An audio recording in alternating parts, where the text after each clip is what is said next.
Hey everybody, I'm Prowl, and I spent today playing around with the autocrafter. This thing's almost here, probably 2, 3, 4 weeks, something like that away from Minecraft 1.21 hitting. And with Minecraft 1.21 hitting, we need to know how to use this thing. And I've kind of stayed away from it until now. I didn't want to dive in and then not touch it for 6 months and then have to figure it all out again. So here we are. And we're going to go over a few things. We're going to actually end up with something like this right here, which will pretty much allow you to autocraft anything you want. But first, I think you kind of need to know why you need the autocrafter, because I think everybody, almost everybody, is probably going to want an autocrafter in their world in some way, shape, or form. If you do anything more than build and kill mobs, then you're probably going to want an autocrafter. Heck, even if you do those things, you're probably still going to want an autocrafter. So first, let me just kind of tell you like why you want one, I think, or maybe you don't know why you need one. So I think maybe this will kind of help answer that question. And then after that, we'll talk about a couple basics on how it works. I'm not going to spend a ton of time on this. I'll tell you the things that you really need to know. And then the last thing is I'm going to give you a tutorial on how to make a like craft everything autocrafter. I think it's one of the best ones that I've seen out there. At least to my standards. You know, I'll kind of let you guys judge, and I'll kind of teach you how I make it, and I'm sure some of you will come up with some pretty crazy stuff to make it like way better than what I can do.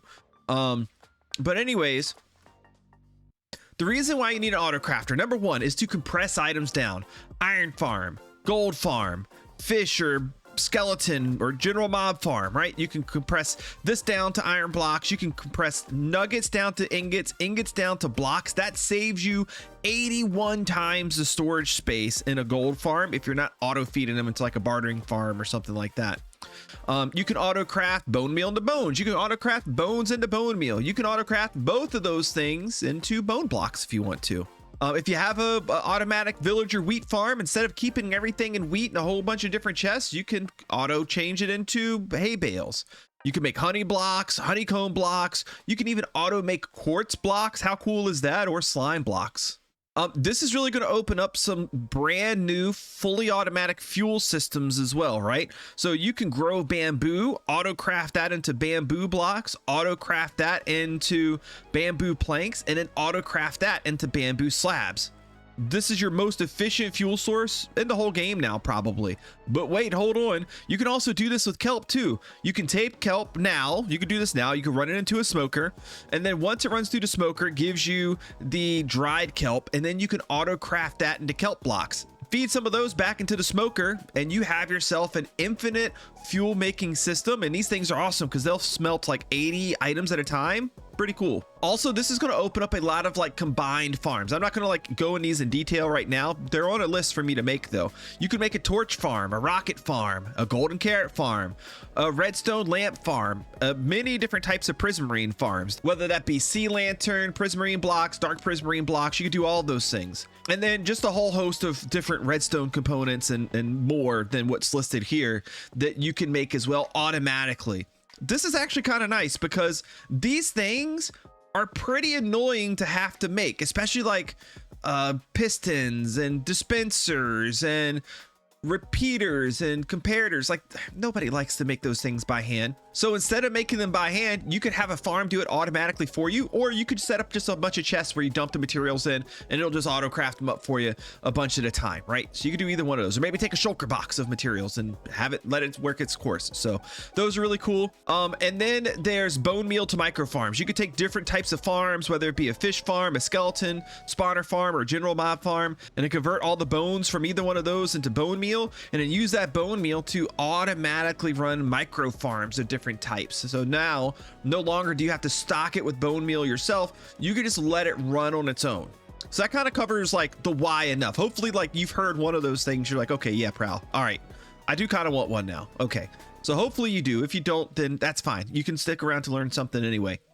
So this guy right here is the autocrafter. He's right here. This is what the interface looks like. It's basically a crafting table, but more than that. So what you could do is you could turn off the slots by clicking them, and then it'll only fill with these slots right here. If you fill it with planks, it'll auto craft a crafting table for you. How interesting is that? You can't just take it out though. You got to power it to get it out. So bam, there you go. Same thing. You could use it to compress blocks down.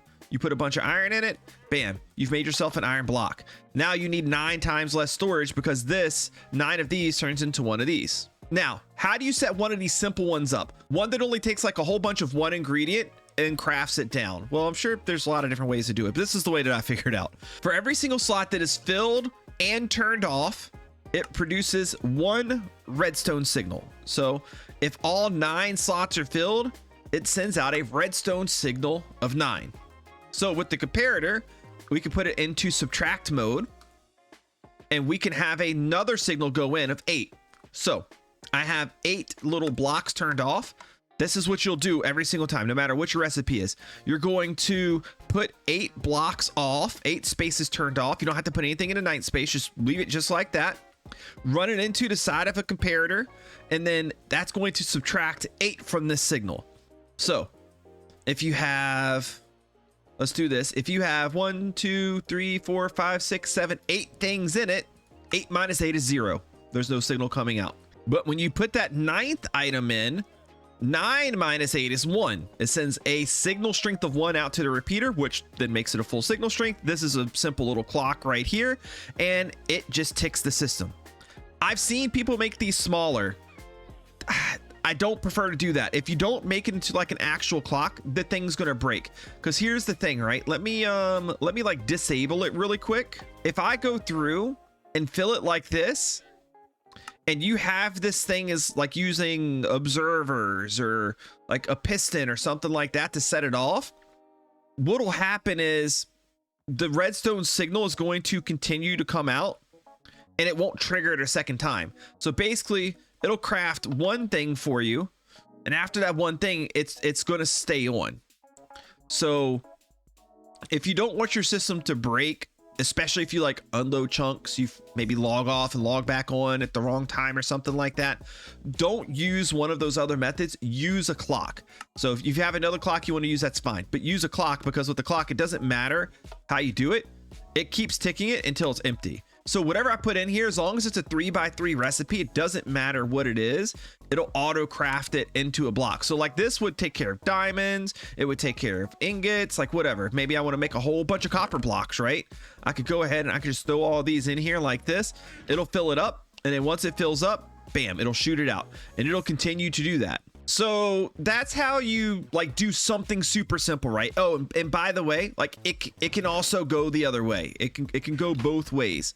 You can take something that is already in block form like this. Actually, we could do it right here, right? I could take this out. I can turn off everything. I could take these single blocks out. I could throw them in here like this, and it'll auto craft them out pretty quickly, actually, which is kind of neat. It'll craft them down. Now this type you can do like when it's a single item. You can make these smaller probably and it'd be fine. But either way, like this thing will work both ways. So if you wanted to make something like this and auto craft one item of any number, you can do it. Super simple. As you can see, there's not a lot of redstone to it. Now here comes the hard part. The hard part here, let's get some of these prismarine. Let's get some prismarine out. So I'm going to go ahead and I've marked what these are. I'm going to kind of explain to you how this works. So basically what's going to happen is I'm going to throw these items in just like this, in this order. This is the recipe, and I'll show you how it's going to work here in a second. And this is your recipe for a sea lantern.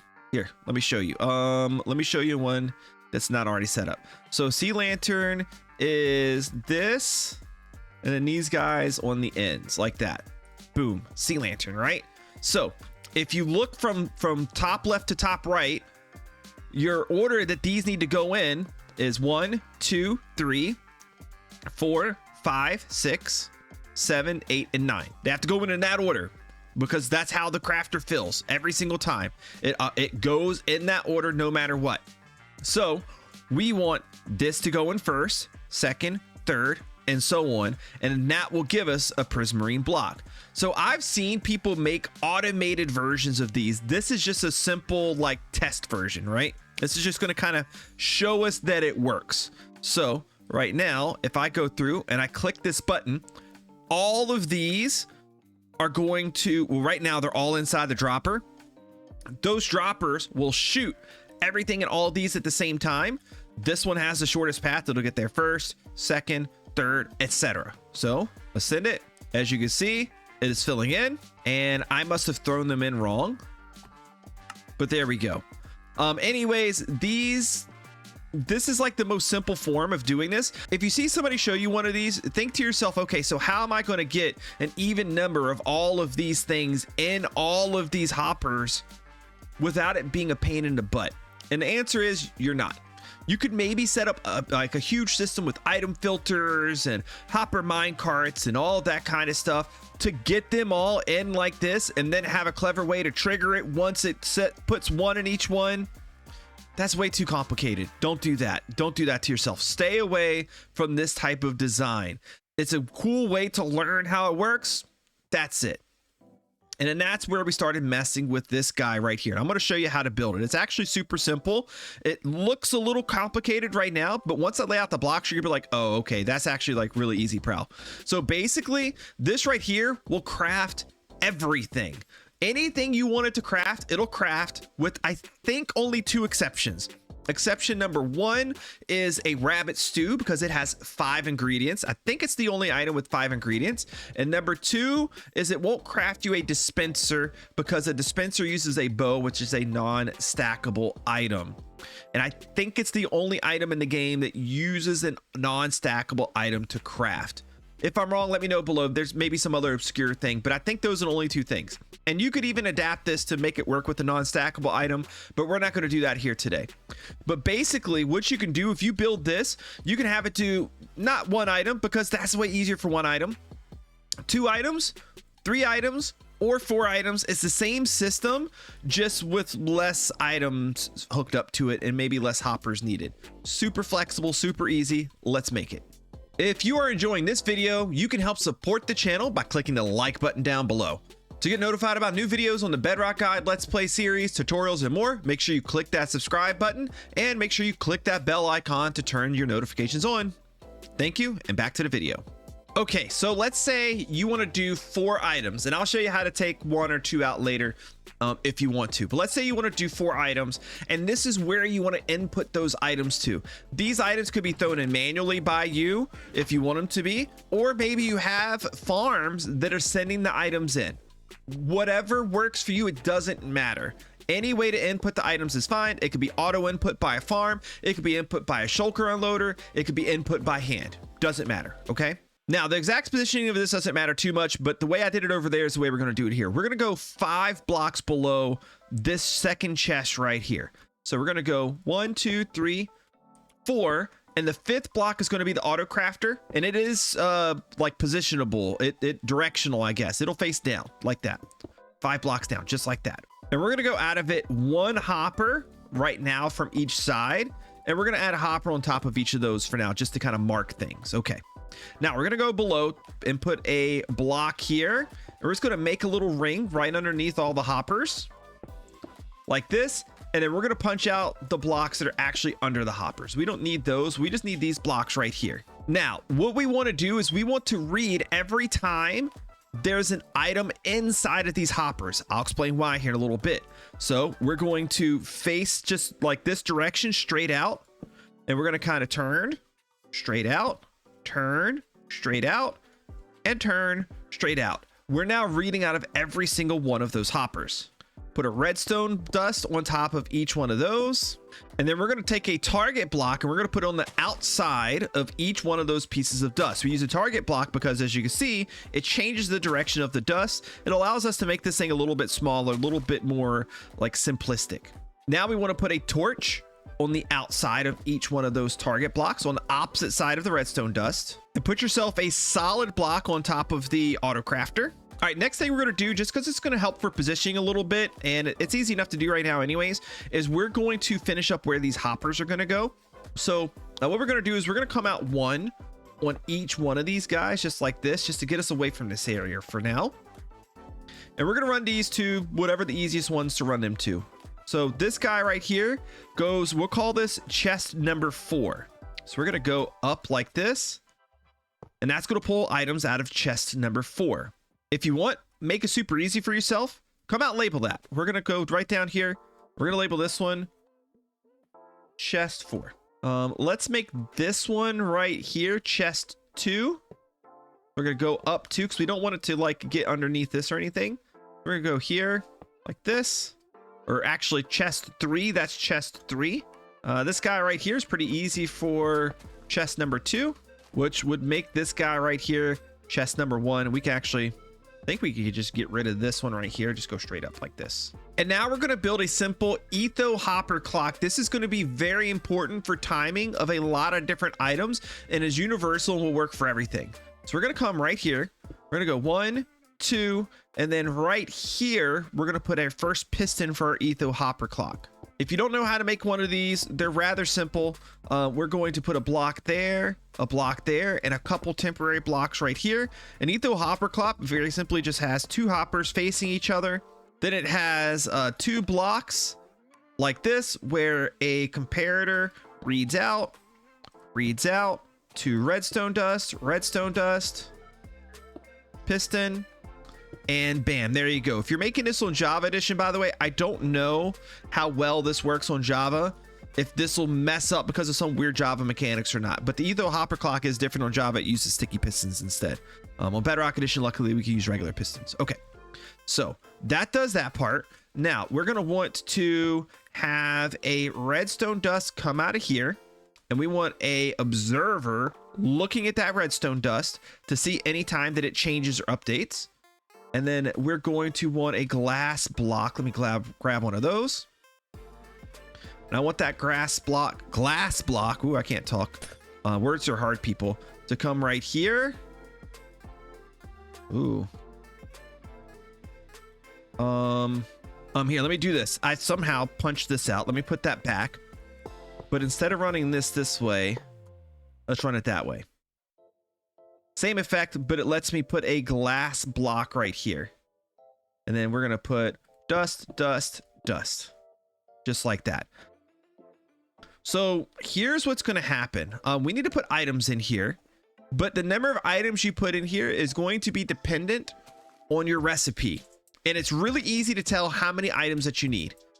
It's whatever the maximum number of items are in the recipe plus 1.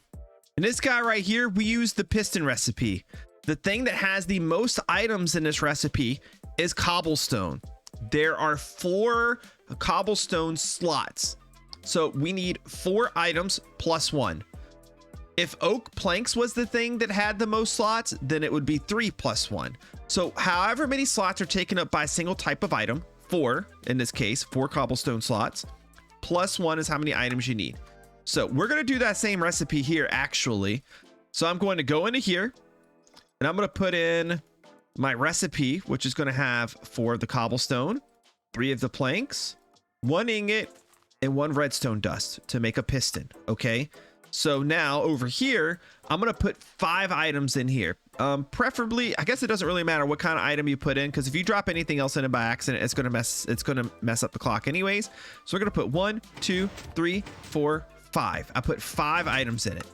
You see, this thing is actually on right now. It is active. It is working. It actually just crafted our piston that we just set up there. So we need to turn this thing off for now because I don't want it on yet. To do that, just break the redstone dust or something. It's fine. The reason why this is going when it's not supposed to is we need to hook these torches up to it. That'll fix the problem. I think to hook the torches up, what we're going to do is we're going to move this torch to this side. That way these guys are on the same side. We're going to do the same thing on the other side. We're going to move this torch to this side. That way these guys are on the same side. And now we need to connect all of these torches together. So what I'm going to do, I'm going to do this right here. And I'm just going to put redstone dust across. They're connected, right?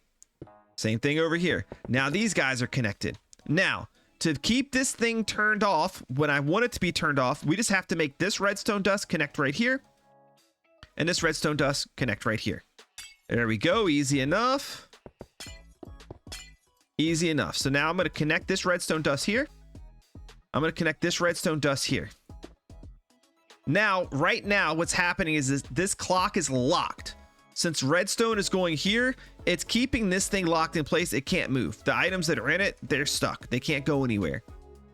How do we unlock this? Well, we need all of these torches to turn off. For all of these torches to turn off, there has to be something in all of these hoppers.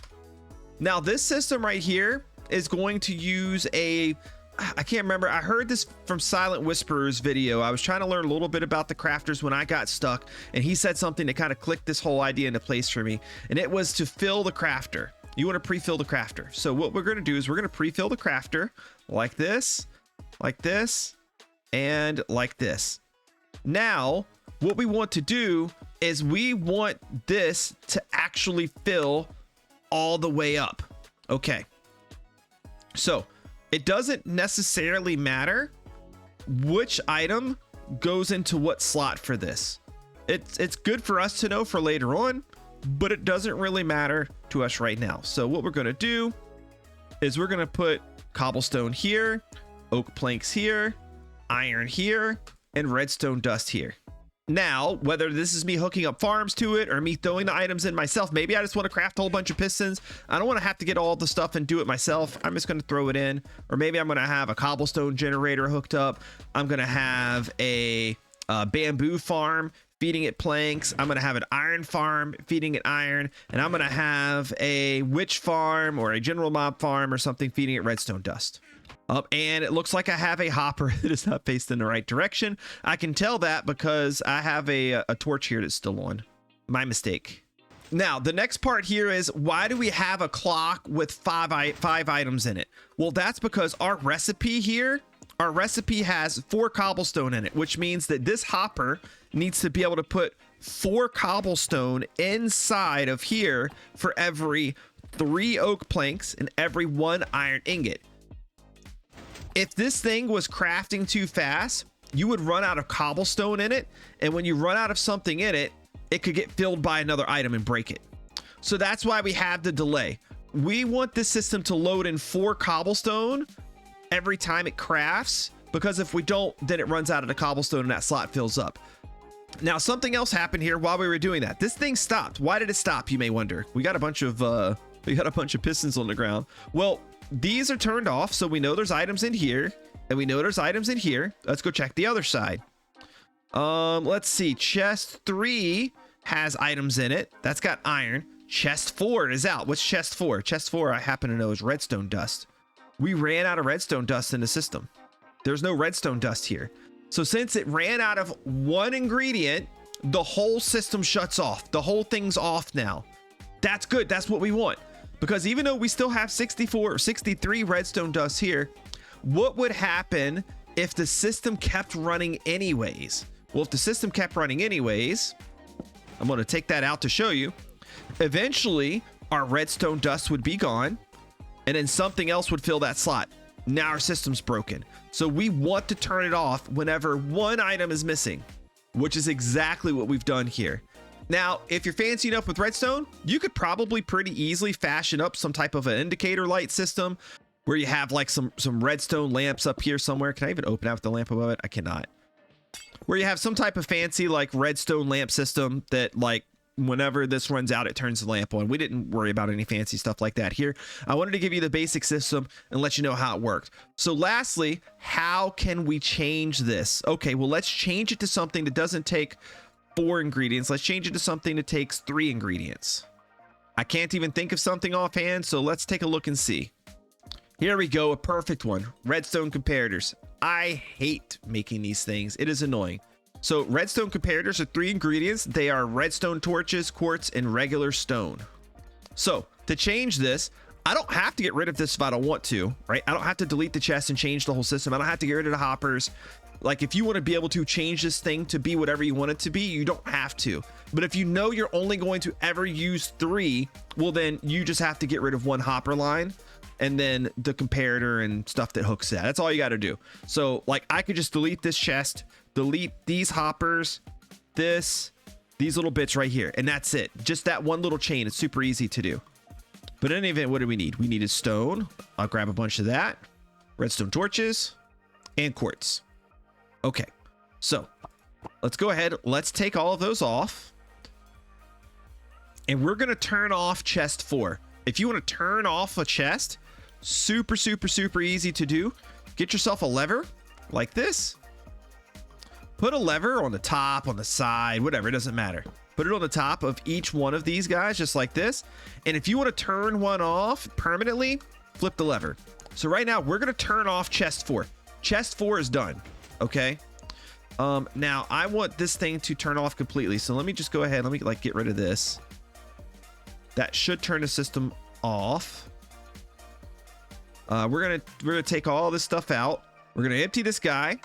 So let's go in here. Let's make a comparator just like this. Let's turn off these slots. They need to be off. And we want to overfill it. We can either overfill it manually or we can let the chest do it. It doesn't really matter too much. I do recommend at least getting 2 of each item in here to start, just to make sure the system doesn't auto craft everything when it first goes off and then throw the whole thing off. So we'll go ahead. We'll just do it. We'll just like pre-fill it now. Now I can go up here. It doesn't matter which ones I do. I can say that the stone is going to go in this one, the quartz is going to go in this one, this is going to go in this one, and we're not using this chest, so we'll leave that one blank. So I could go ahead and I could throw all my stone in here. I can throw all my quartz in here. That system is not going to turn on yet because I have not put any of item number 3 in it, which is the redstone torches. If I throw the redstone torches in, it is now auto crafting these guys, comparators. Now you want to store everything, right? We can't just let it get thrown down on the ground. We gotta catch it somehow. A couple ways to do that. You could put a barrel there. I hate using barrels for storage. You could put a hopper and then a chest right here. Oh no, don't put a hopper. Don't put a hopper. The hopper will pull the items out of it. Do not put a hopper. You could do a chest, hopper, and then chest, something like this right here. That'll let you get in. You could put a barrel, or you could even do something fancy like drop this into water and then send your items up top. Let me build that for you real quick. Okay, doing a super simple water elevator, nothing special. It'll get the trick done, at least I think. Let's go ahead and unlock this. I threw a lever there to lock it. So now what should happen? Yep, there we go. Comparators go over. Comparators go slowly up. We could have put soul sand in it to make it faster, but it doesn't really matter. They'll all make their way there either way. And once they get to the top, they flow on over and flow in. Boom. So now we can drop in our components or farm our components in, whichever way you want to do it. And then all of our comparators or whatever item that we want in the game, it's all going to get right here. Super duper simple. Now, for me personally, this is one of the best ways that you can do this in the game. Why? Because it's simple. It doesn't require a lot of like super complex redstone knowledge or placement. It doesn't use a lot of expensive components. You have one observer. You have a few comparators. There's not really a lot here, so you don't have to have super fancy stuff for redstone at all. You don't have to have a lot of redstone knowledge. I explained to you all how it worked. It's adjustable. You can make it 2, 3, or 4 items very easily. It'll craft anything in the game. It does not break. You can't overload it. You can't underload it. You can't do, once it's set, you can't do anything to break this thing outside of literally breaking a block. That's about it. You can come down here, reset it whenever you want to. There's so many things you could do. You could make an on-off switch for it if you just don't want it to craft anymore. That's fine. You could throw a lever here. You could have a way to have a lever run up here. From this point, I think you guys can do with it whatever you want. Hopefully you found this video helpful and useful. If you did, you know what to do. Drop a like on the channel, help a prowler out. Click the subscribe button as well. That helps out too. Drop a comment down below. Let me know, what did you think about this? If you come up with like cool, better ways, different ways, more compact ways to do it, then I'm always down to hear those things as well. Otherwise, let me know what it is you're going to be doing with your autocrafter. What are you going to be making? Do you like this system, etc.? Feedback's always welcome. Thanks everybody. I appreciate y'all watching, and I'll see you next time.